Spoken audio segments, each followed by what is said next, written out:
Now 2023 has been our biggest year to date when it comes to running shoe first impressions and in-depth reviews, and we've actually tested out 40 pairs of shoes from lots of different running brands. Now there really has been some pleasant surprises along the way, what with my new long distance trail running favourites, the Merrell Agility Peak 5, but I've also really been enjoying Saucony's Kinvara Pro out on the roads of Cornwall. Unfortunately, there has been some major disappointments thrown in as well.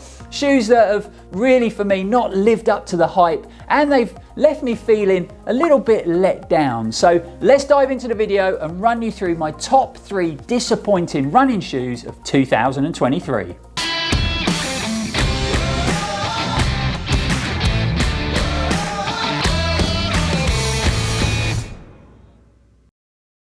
Welcome back, folks. Hope everybody is fit and well out there in YouTube world. I'm Lloyd Purvis and this is Run4Adventure, your friendly, informative, running related YouTube channel. Now I view this space as a positive place for people to come along, watch our videos. Hopefully you leave having enjoyed what you've seen, and even better, maybe it's inspired you to take on your next big running adventure. So I really wasn't sure whether I wanted to make this video, but then I thought, you know, if these running shoes have disappointed me, then they might also disappoint some of our viewers. So I thought it'd be best if I tell you all about them. Okay, so let's get the ball rolling with shoe number 1, and it is a performance trainer from New Balance, and it's their Super Comp Trainer V2.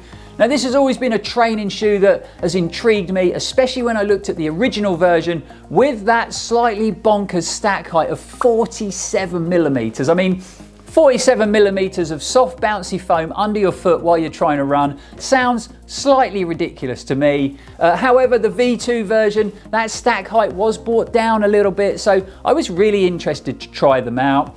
Obviously, you can see we've still got a rather good helping of New Balance's fuel cell compound in that midsole. With them having a carbon plate worked into that midsole, and the fact that they retail for a whopping £209 here in the UK. So, yep, you heard me right. That is a training shoe costing just shy of £210. I really did have high hopes for them. Also, I normally love road running shoes from the New Balance brand that have this super comfy, high energy returning fuel cell foam in the midsole. Unfortunately, these just didn't do it for me. I actually found the midsole a little bit too soft, and because you've got this big stack height under your foot, the shoes actually felt quite unstable when I was out there running. And you know, I run off a neutral gate, so stability normally isn't an issue. I also didn't feel that it was like a performance shoe. You know, if anything, it felt a little bit sluggish, and again, I think that comes down to the foam just being a little bit too soft and a bit too squishy. However, the biggest issue of all I had with them, and this is a big sort of pet hate of mine when it comes to running shoes, we've got this big void down the center of the midsole there, and this acted as a very annoying stone trap. I ran in the shoe a total of 3 times, and every single run at some point I had to stop and dig a stone out of this midsole void, which was very frustrating. And in my eyes, I see this as a bit of a design flaw. This is the main reason why the Super Comp Trainer V2 has made it on the list, and it's really unusual for me not to get on with a New Balance road running shoe, but I guess it's happened this time round. Next up, we're sticking with road shoes, and it's actually a running shoe from the Ultra brand. Now, this was only the second time I tested out one of their road shoes after not really getting on with the first one I tried. However, this time round it was the deeply cushioned Via Olympus. Now this shoe has always been pitched by the brand as their sort of deeply cushioned road cousin of their Olympus trail shoe, and the Olympus seems to be a very popular shoe with guys and girls running long distances on the trails, so I thought they'd be worth a go. I put them on indoors, and initially that upper felt great, offered me a good level of padding, worked really well for my foot shape, so great lockdown around the midfoot, good hold in the heel, and then obviously we got that nice wide roomy toe box that the brand's become famous for, so plenty of wiggle room there. I had high hopes. Unfortunately, those high hopes were dashed pretty quick on the run, and I'd say within the first 1 mile, because this Ego Max foam just felt pretty bad, if I'm honest. It was way firmer than I thought it would be, but most of all, the midsole is just ridiculously stiff. There is no flex at that midfoot whatsoever. But like I said, the foam was just so much firmer than I was expecting, considering Altra call this their deeply cushioned road shoe. Obviously, at this point, I was only 1 mile into the run, so I thought I'd persevere and push through because, you know, at the end of the day, sometimes a new shoe, new foam in the midsole needs a bit of time to soften up and bed in. Unfortunately, they didn't bed in throughout the run, and in fact, it just got worse and worse the further I ran. By the time I got to 4 or 5 miles, both of my feet had gone completely numb, and that's not ideal in a new running shoe. By the time I was done and I'd made it home, it was a big relief, and all I wanted to do was get these shoes off of my feet. It must have been one of the most uncomfortable first runs I've ever had in a running shoe, and as you can imagine, it really put me off lacing them up again because I didn't want those issues to lead to bigger problems down the line.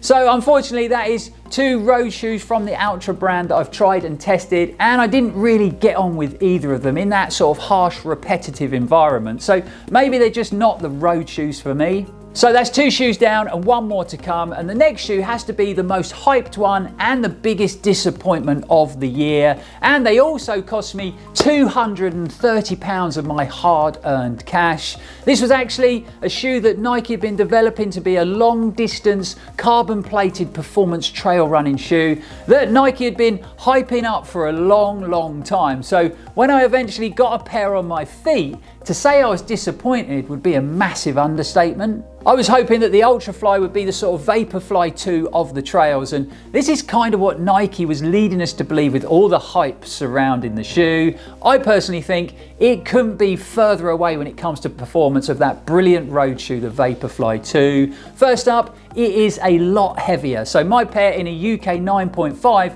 come in at a pretty hefty 305 grams, and we've got to remember, Nike are telling us this is a performance trail shoe. We've also got the brilliant Pebax based ZoomX compound in the midsole there. Nike chose to cover it with this fabric to give it a bit of extra durability and stability when you're running in that trail environment, which seems like a great idea.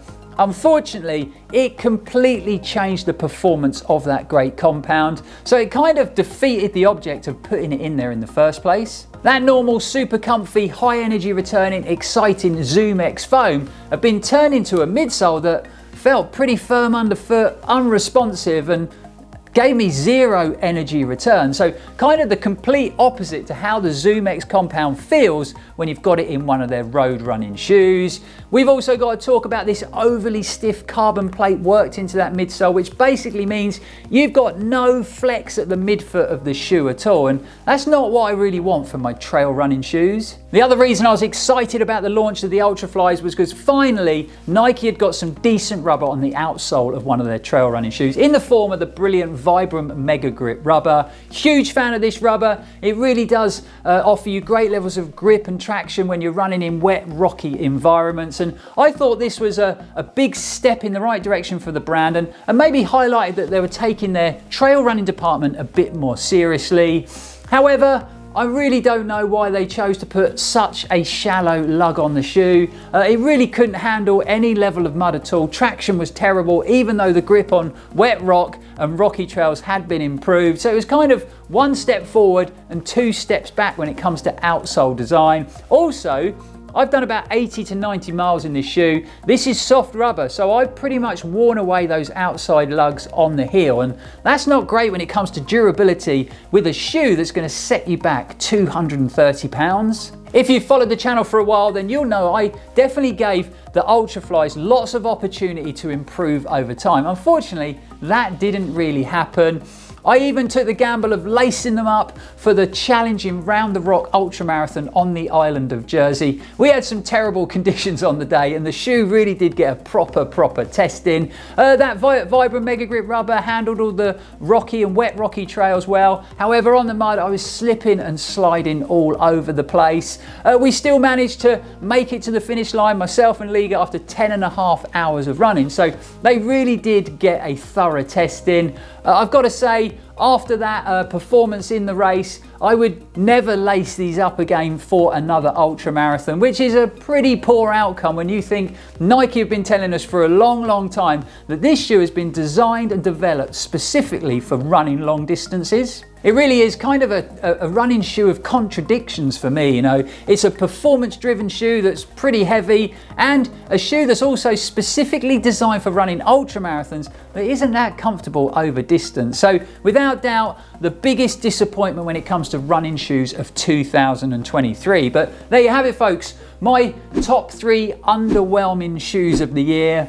Now, it'd be great to hear from you guys. You know, you could completely disagree with me. Maybe some of these shoes have been your favorite shoes of the year. So get in the comments below and let us know all about the running shoes that have kind of left you feeling a little bit let down in 2023. Don't worry guys, that is the negative content out of the way, and we're going to reinstall positivity over the next few weeks as we rapidly head towards 2024. We've got our top 5 running shoes of the year and our running gear of 2023 videos coming to the channel soon, so keep your eyes peeled for that. We're also going to announce this year's Run4Adventure giveaway extravaganza. Don't worry, I didn't forget. I've just been busy getting all the prizes together, and I've got to say it, the brands have been so supportive this year. It's going to be a wicked giveaway.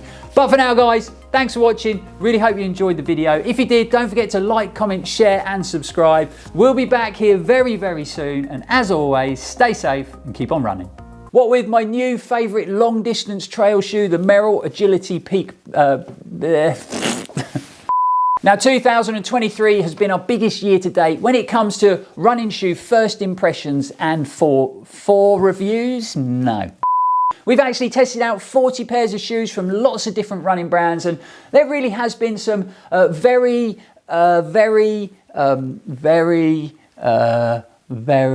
pleasant surprises.